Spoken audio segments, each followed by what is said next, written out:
This is the reactor, and from what we've been able to determine, it's what powers the craft. It's made of several components.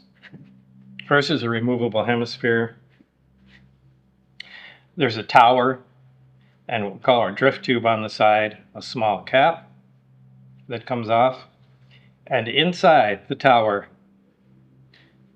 is what we think is the fuel, element 115.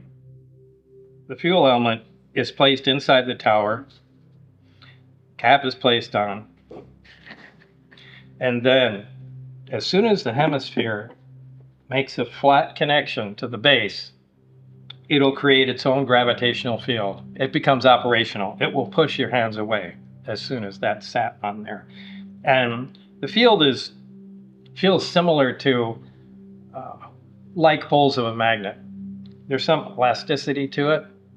You could push back on it as hard as you want, but really important thing is it's not transferring that force to the base. Even though this would move, you can push on the field and it wouldn't slide this. I mean, if you had two magnets with like poles and you pushed on one, the other one would go sliding across the table. That doesn't happen here.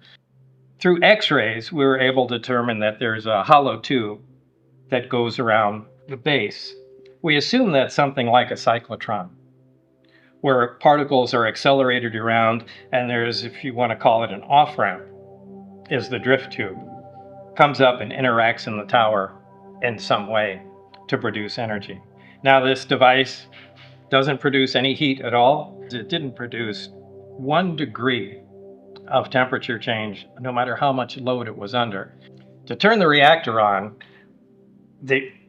all the components in the craft are connected in some way, but not physically. And we really don't know how that is. If you take one of the emitters and you rotate it past 20 degrees, the reactor will turn on. And you can no longer even get your hands by it. Conversely, to turn it off, rotate the emitter, the reactor shuts down.